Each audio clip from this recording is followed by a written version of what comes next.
huh? So we're doing it in a pattern, but the body doesn't care what pattern you use as long as you're jiggling the wires. If you went into your house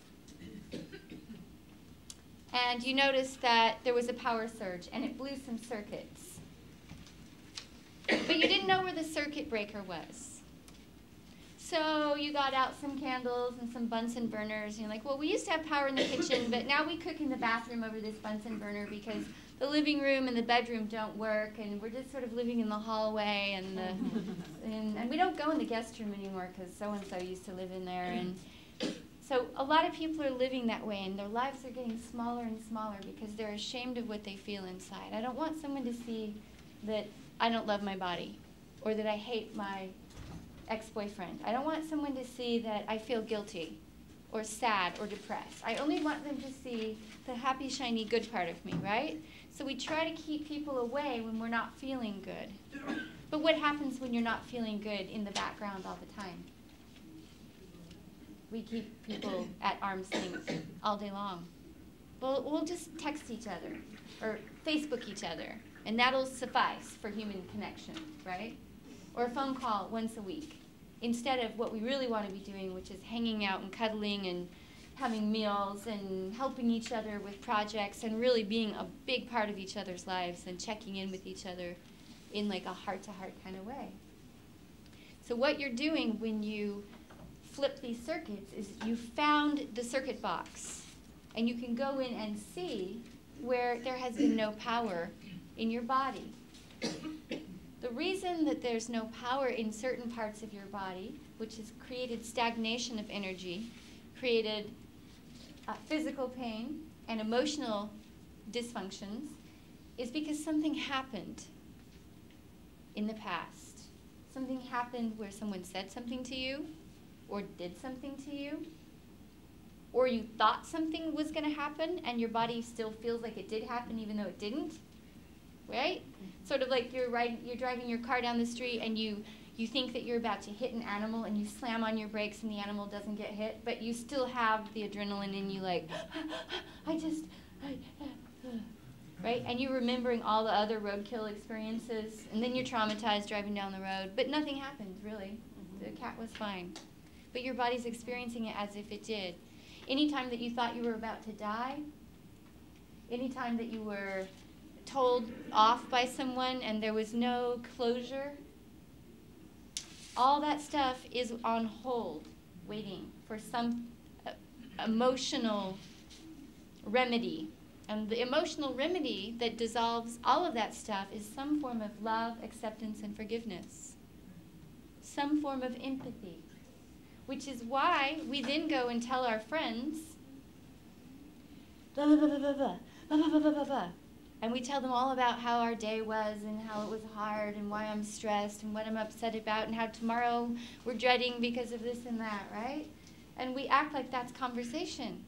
But what's really happening is two people are trying to discharge stress from their nervous system so they can reset themselves with empathy so that they can get back into the creative flow of who they're supposed to be. And that's the bulk of human interaction, is some form of complaining and discharging stress, and we call that friendship. Okay? But as that comes out of your system, your conversations will be about, I feel great. How do you feel? I feel great. Well, how can we help other people feel great? Wouldn't it be more fun if we had more people to play with? How could we do that? And your conversations will be about empowering the world, about using your skill set and your talents and your divine mission to upgrade the level of love and consciousness on this planet, in your own families, in your own communities, and then as it ripples out bigger and bigger into the world.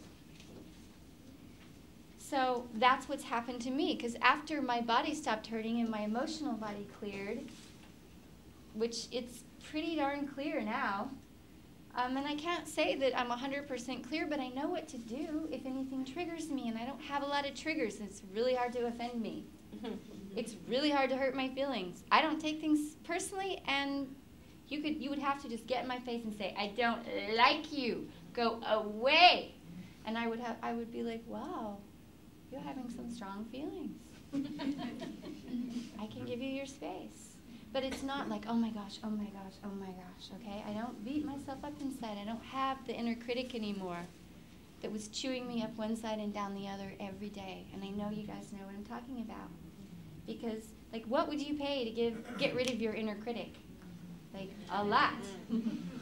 Okay? You're going to learn how to do that today for free. And then I'm going to give you a piece of paper to take home with you that you can do for the rest of your life, so that you don't have to carry that ugly little voice around in your head telling you why you're lame and how you can't do things.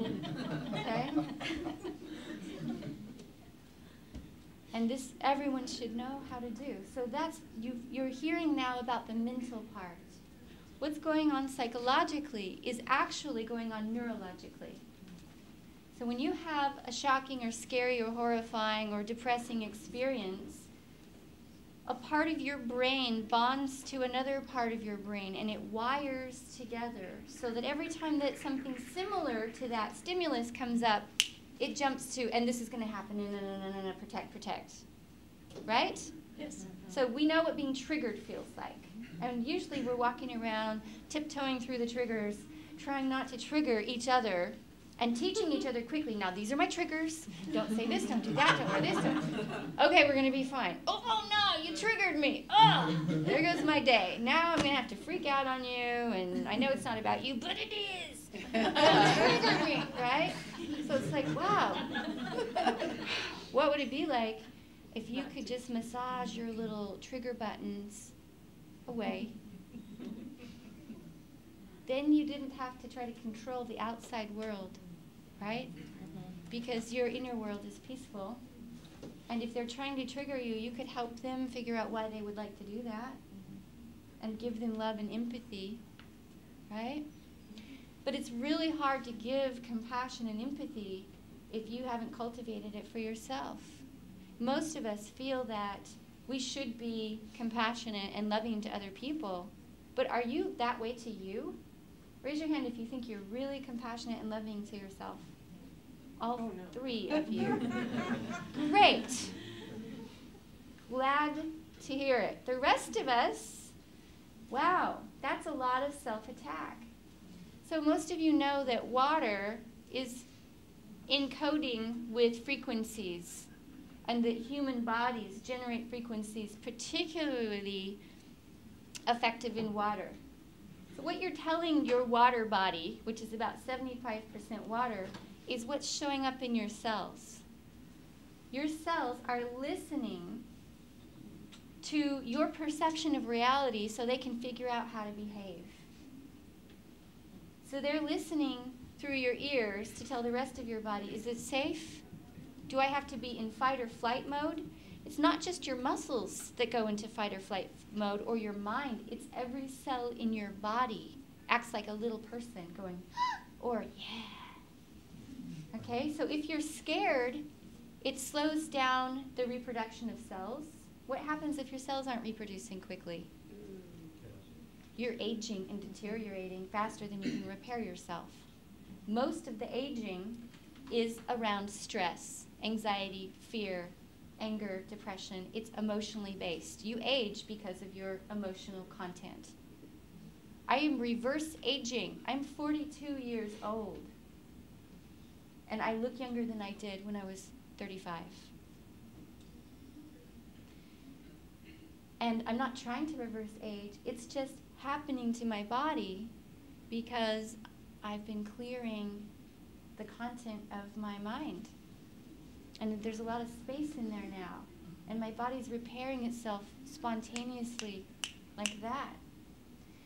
So another thing that happens to your cells when they're in fight or flight mode, because you're on guard, because your mind is going, you know what, these people aren't going to like me and I got to... So then the cells shut down and do that, or whoever.